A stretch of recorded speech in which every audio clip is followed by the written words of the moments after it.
It's such an honor for me to speak to you today and to be collaborating with Jeonju, with Mayor Kim, and with the city government that has been playing a leading role in the world, a leading role in actively trying to promote an economics of happiness, an economics that understands that personal well-being and ecological well-being are one and the same thing.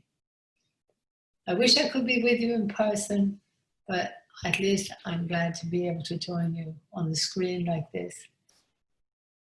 I also want to compliment you on having put many of these ideas into practice, into actually testing and trying some of the strategies to really build that localized economic structure that we need for our well-being and also for our survival. Now, after COVID, we have an opportunity like never before. There's been a very, very clear fork in the road emerging. On the one hand, we could be pushed into a path that will take us further away from nature, further away from a sense of interdependence with our local communities, into a path that is intensely competitive, that is speeding life up more and more because it is increasing our dependence on ever more rapid, large-scale technological systems. And these systems require so many minerals, so many resources, so much energy, that this is a competitive path that is taking us on a path to the moon or to Mars to search for minerals, to fight over minerals. On the other side, there is a path that has been emerging for a very long time, ever since our economic system took us away from the land, away from community, through enclosures, through slavery, through force. There has been a resistance to this, because as human beings, we evolved in close connection with others. We evolved with young people knowing their elders, working with their elders on a daily basis. The sense of intergenerational, cooperative, community, human scale, interdependence. We evolved with that. And we evolved knowing and seeing the plants, the animals, the water, the soil that we depended on for our well-being and for our survival. We evolved in that more connected way with more localized knowledge systems, with ways that human beings adapted to their specific bioregion, to their climate, their ecological, biodiverse reality. It's not easy to now imagine a sort of ancient futures life where we all go back to living like Ladakhis or even earlier traditional societies. But what I learned from Ladakh is that there are very clear, very concrete steps that we can take to start regaining those fundamental relationships that are structurally vital. And the best word for that really is localizing instead of globalizing.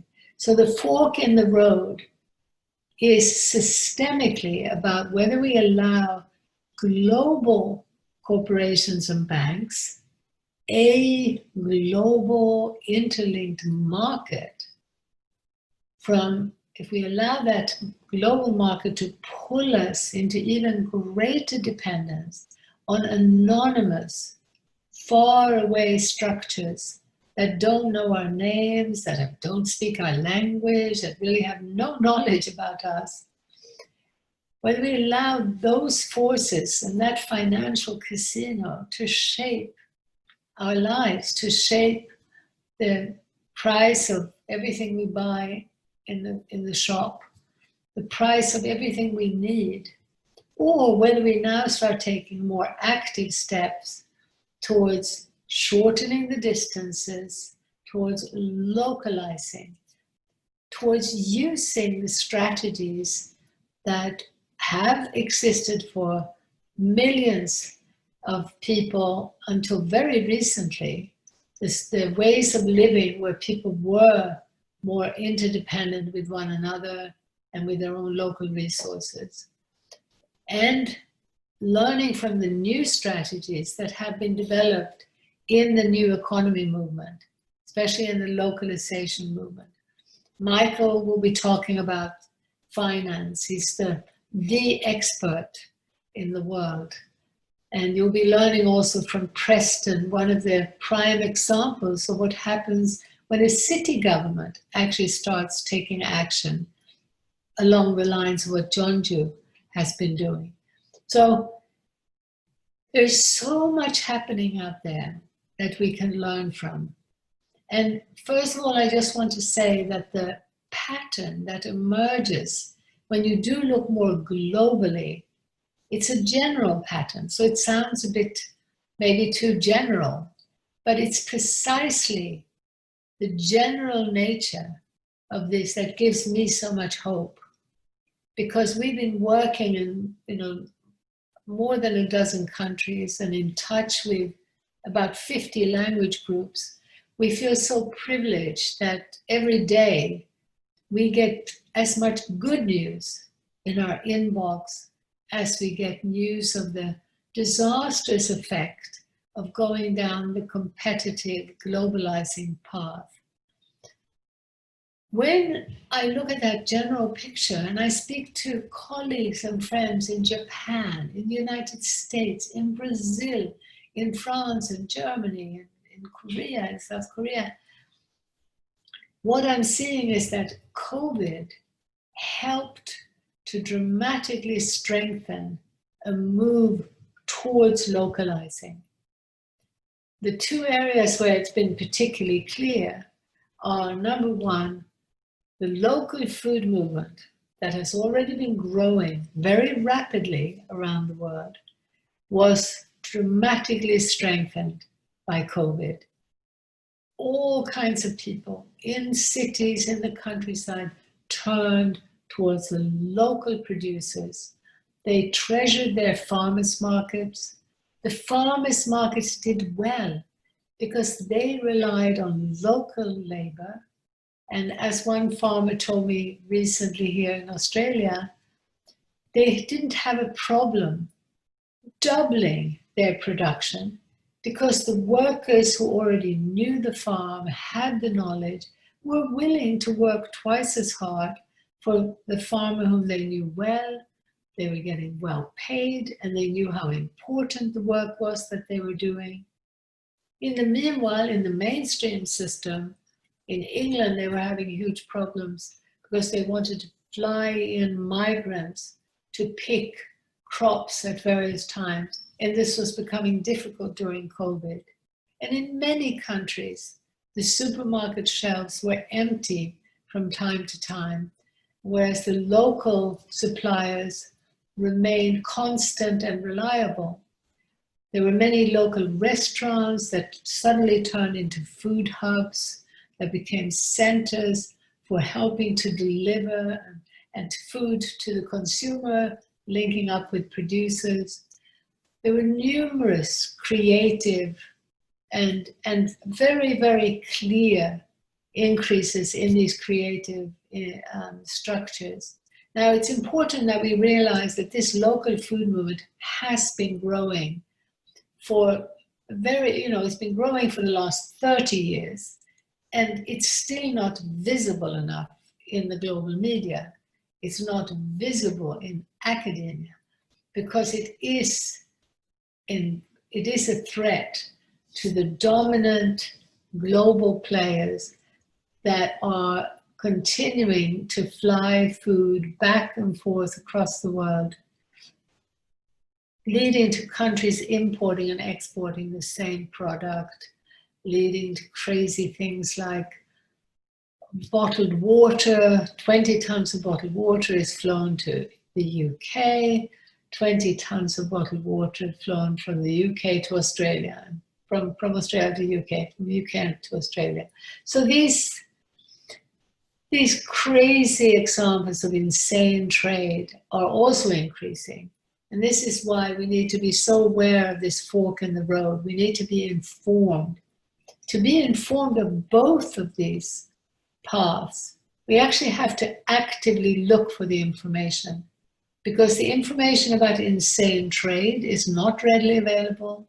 Unfortunately, not even in the climate movement is there a discussion about the madness of importing and exporting the same food items that can be produced in your home country, consumed in your home country, exported across the world. Nor do you hear about the fact that routinely fish is flown from Norway, from the US, from Australia, and many other countries to China to be processed and flown back again.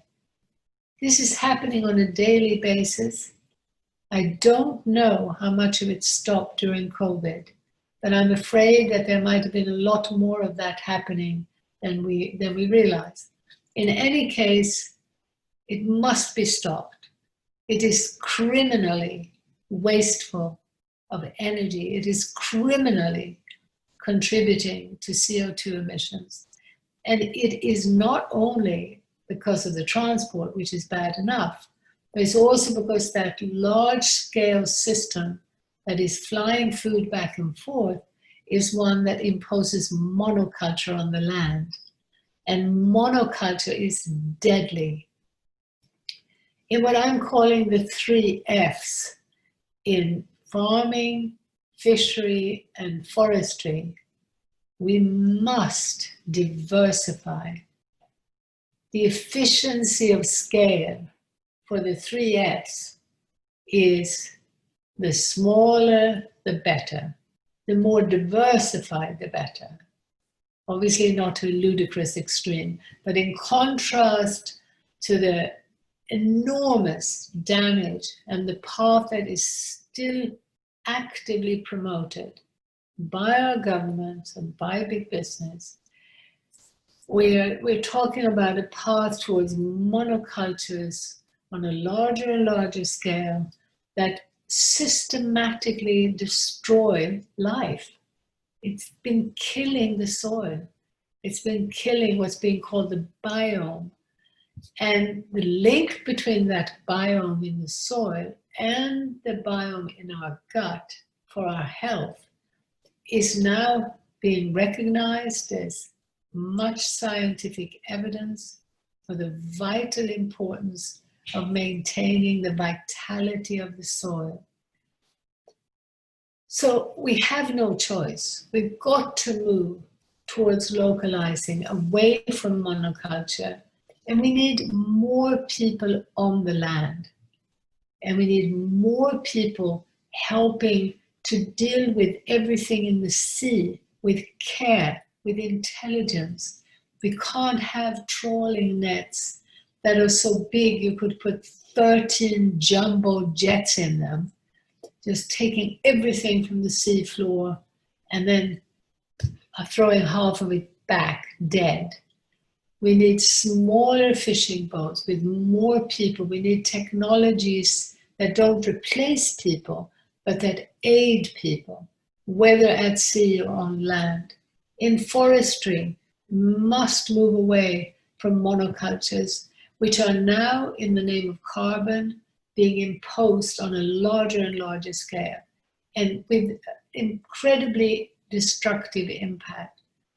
It's the diversity that is linked to more human scale and human beings on the land that is the essence of the localizing path that we are promoting in local futures. This is not about everyone leaving the city to suddenly become a farmer or a fisherman, but it is about recognizing that the policies that governments use to create growth are above all the taxes, the subsidies, and the regulations. Very importantly, the regulations. These subsidies, taxes, and regulations at the moment favor the global players, favor increased global competition and fewer jobs, more and more technology, AI to replace people. There is a role for AI at this moment in terms of monitoring climate, in terms of climate and other disasters, but we must distinguish between that and using it as an economic tool to extract from nature, to create wealth for very, very few people, for a smaller and smaller number of people. So the localizing path that has been going on for more than 30 years has gained a huge momentum. It has been even supported now in some mainstream media, which is the first time I see that happening in the last 30 years. In the mainstream media now, even in the New York Times, there is a discussion about the fact that governments may not want to continue to be so dependent on a global market. It may make more sense to support the local economy.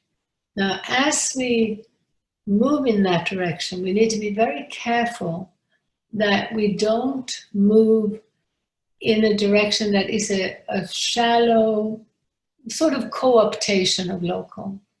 And that is the path that believes that more dependence on 5G, on robots, on 3D printing, on these mega technological, speedy, global technological systems, that those systems are going to help us to localize.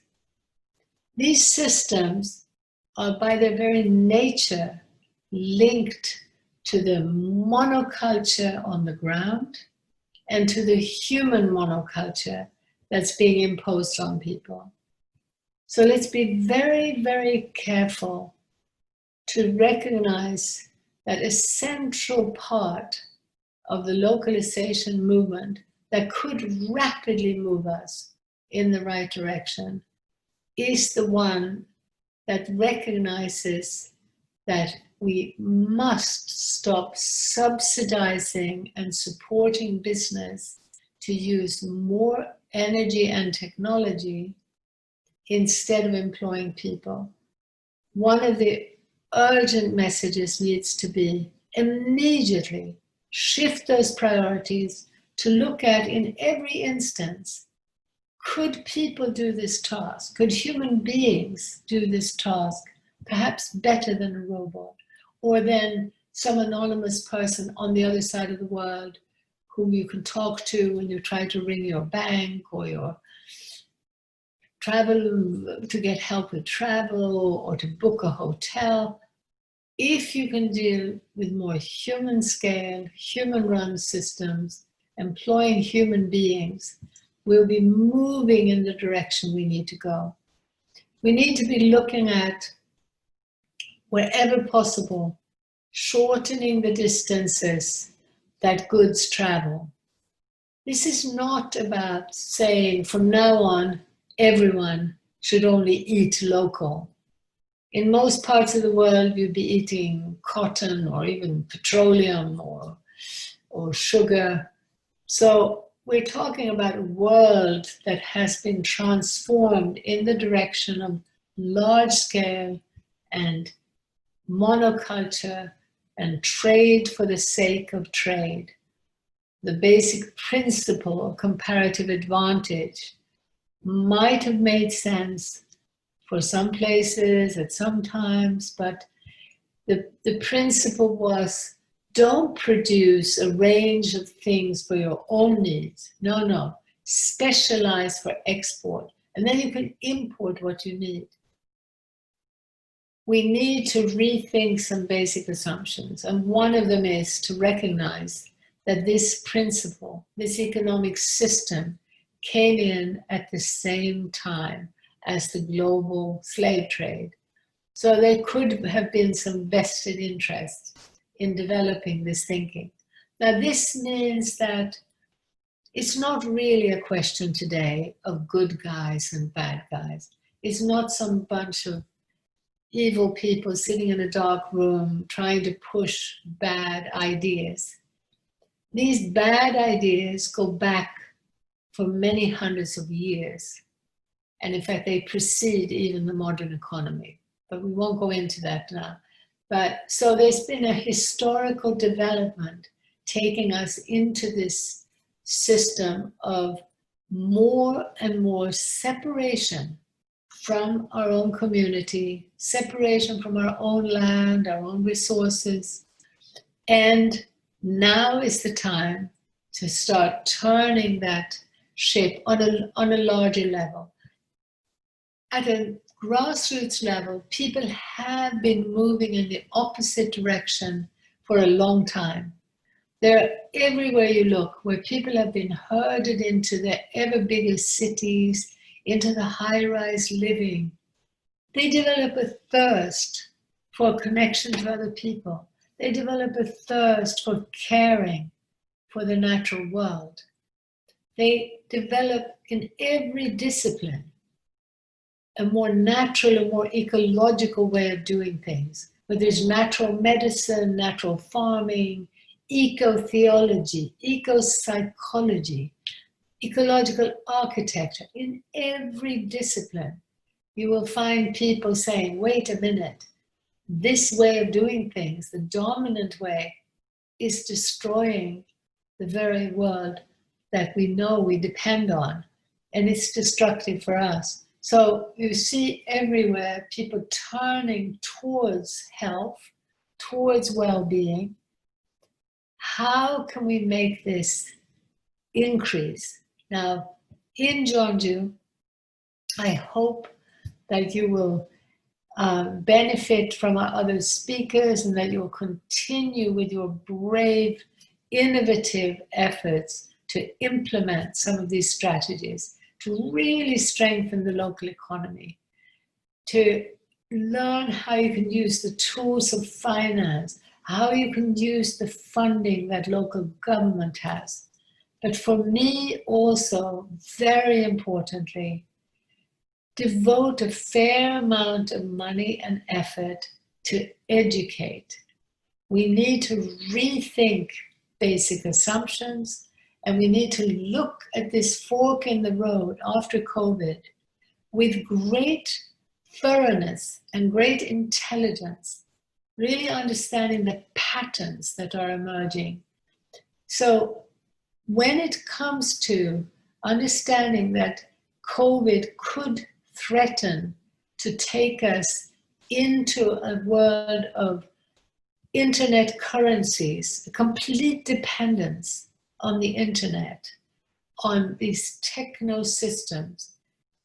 If we can do our research and really look at where the minerals come from for these technologies, if we look at what a type of Green New Deal would mean if we plaster every bit of land with solar panels, we try to put solar panels in space. We need to do our maths. We need to do thorough research to look at where that path will take us. At the same time, if we do research, we'll be so heartened by the number of positive things that are happening around the world, by the groups and and the local governments that are beginning to support not only local food economies, but the preservation of seeds, the reduction of plastic at every level, trying to support the well-being of people, the well-being of the earth. Now we need to bring these materials together. We need to make them more visible. People are not getting this information either in media or in academia. It's not part of the mainstream narrative. How can we increase our educational capacity to get a more accurate, a more truthful flow of information about the choices we have now after COVID? How can we bring together all that evidence that shows that there are many natural remedies and that natural healthy food is one of the best ways of supporting our immune system? That simple things like more exercise, more peace of mind, more love, more connection are the best ways to stay healthy.